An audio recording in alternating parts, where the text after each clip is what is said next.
Hey guys, how's it going? Well, today I'm going to talk about um, staying cool in hot weather while living in a van.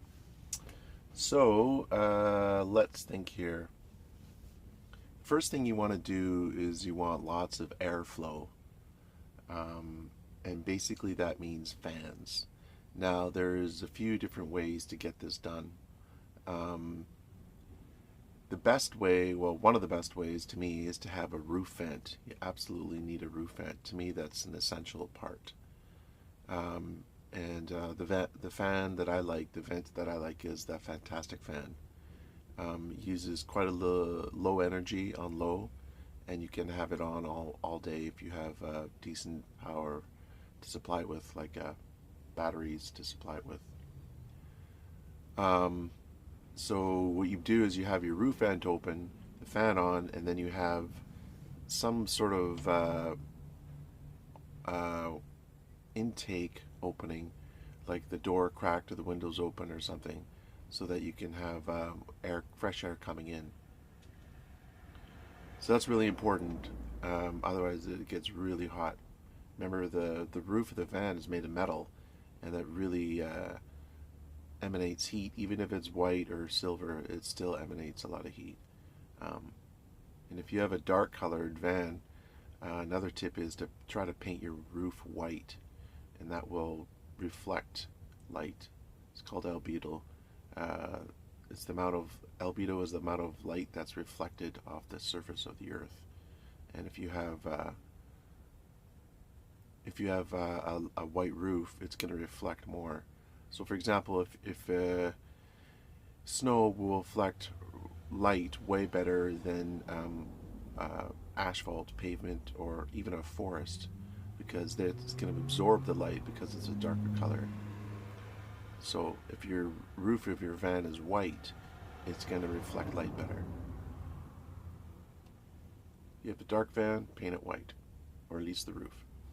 Um, so getting back to the Fantastic fan, yeah, it's a great addition. To me, it's not only essential to get airflow in the van, but also for um, getting gas vapors out while you're cooking and stuff like that. Um, Now, they make another fan that's basically by the same company, but they put it in a little housing so it can be portable, and that's called the Endless Breeze. And that's what I'm actually about to buy. I'm going to buy one probably in the next few weeks, and maybe I'll do a little review on it when I get it. Um, but the Endless Breeze is uses very low amp hours. It's like 1.2 amps on low, and if you put that like a couple of feet away from your body um, and turn it on at night, it'll keep you nice and cool, and it won't use hardly any energy. So Endless Breeze, you can get it on Amazon. I think they're like $60 on Amazon, which is a bit expensive, but what can you do? Now another possibility that you can get instead of the Endless Breeze is the Ryobi fan. Now I bought this 3 days ago because it was scorching hot out, and I didn't want to wait for the Amazon to ship the Endless Breeze. So um, I went ahead and bought that because I know that Home Depot has a really good return policy. So I'm probably going to return it actually and get the Endless Breeze. But what this does is it uses the battery pack off. Get it off with one hand. No, I'm not going to bother. Anyway, it uses the battery pack off the cordless drill and circular skill saw set that I just bought, and so it was only $48. I mean, I guess it's not that cheap, but um, for the hot weather, we've been having quite a bit of heat here, like 30 Celsius. And I guess that's in the 80s, late 80s, 90s Fahrenheit. Um, so that helped, but the problem is I can't turn it on right now because I haven't charged a battery and now the battery is dead.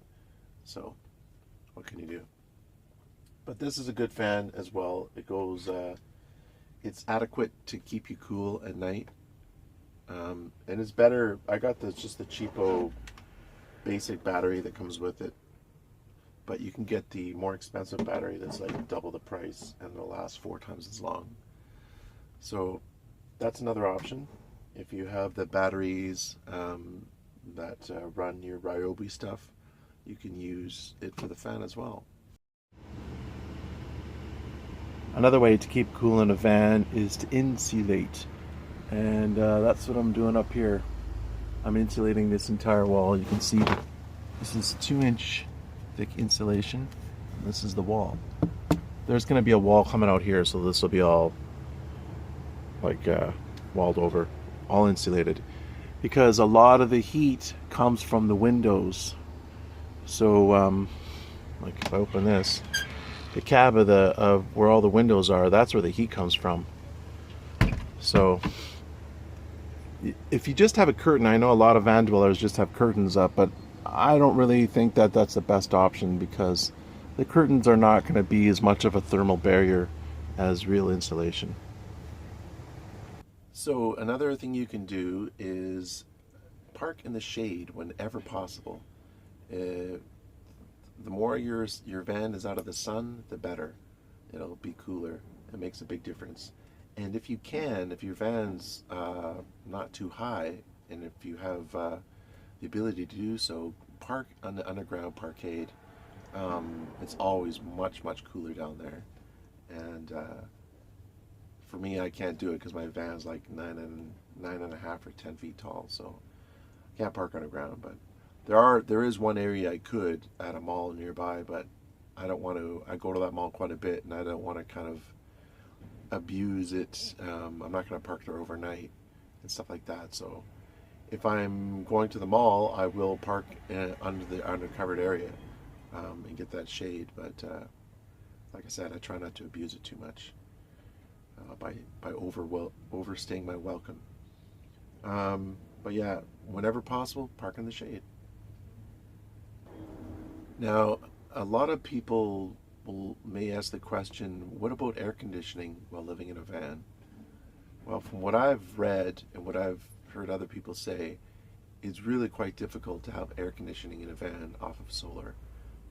You need like 6 to 8 batteries. Well, not 8 batteries, 6 to 8 solar panels, and probably like 4 to 6 batteries. And it's just a huge investment. Where I live, it's only hot for like maybe a month or 2 months out of the year, and then most of the time it's totally fine. So making a huge investment like that for that short a period of time doesn't really make sense. Now the one way, if you live in a hot area, the only thing you can really do that's really going to work well for you is get a generator. Get one of those Yamaha or Honda generators, a small one, and it's pretty quiet and pretty fuel efficient. But to run AC off of solar it's doable, but it's going to be really expensive, and you have to be in an area where there's a lot of sun. And that's part of the thing too. So you're going to take your van that's covered in solar panels, park it in the sun to get this sunlight on your solar panels. Meanwhile, you're parking in the sun, which means your van's getting hotter. I don't know. One thing I wanted to mention, I almost forgot, is how much power you get out of these different fans that I'm mentioning, for how long. So for the Ryobi, it will last for 8 hours on high and 16 hours on low. So you get, good 2 days, good 2 nights out of it on low, which should be adequate. Now, the advantage, the main reason I'm going to get the Endless Breeze and bring this one back is basically 2 things. Number one, there's the fan blades on the Endless Breeze are quite a bit bigger, and I think it's gonna have more airflow. It's gonna be an endless breeze, you might say. So the blades are longer, which means it's gonna push more air onto me. The other thing I like is that with this one, the Ryobi, you're gonna have to always deal with batteries. you know, taking the battery out, charging the battery. What if you need it to do something with, and you got to go worry about, now you can't have the fan on if you're working on something because you need the battery for both things. I guess you could buy a second battery. But it's just hassle with batteries, having to charge it and all that stuff. Whereas the Endless Breeze is a 12-volt fan that you can hook into your battery bank and have it hooked up permanently, and that way you don't have to deal with the whole issue of portable batteries and all that jazz. Now, one other thing I wanted to mention as well, I kind of touched on the windows earlier, but I really need to emphasize how important the window issue is. Right here, this is a window on my sliding door, and when it's warm out, like when the sun is beating on this window, I can feel the heat pouring in out of this cardboard. I mean, it's not hot to the touch, you know, you can't cook on it, but it's hot enough that it's like a heater is just like pouring heat into the van for sure. So yesterday I bought this roll of Reflectix, and I'm going to, my thing I'm going to try, I'm not exactly sure about this, but I'm going to try it, is I'm going to put one layer of Reflectix over each window. Then I'm going to use the, I guess this is 1-inch hardboard, foam board, and I'm going to put a layer of that on. And then I'm going to put a second layer of the Reflectix on, and I think that will seal it up pretty well and keep a lot of the heat out. So definitely important to insulate your windows, and if possible, I mean, I would rather this van didn't have any windows at all. I know it's kind of personal opinion on that, of whether you want windows or not, but besides privacy issues, the biggest drawback of windows is the amount of heat that they let in. Of course, some people say, yeah, but I need to see the scenery. I mean, I want to see what's going on outside, security issues, but I'm living in the city, so if I want scenery, I'll just leave the van.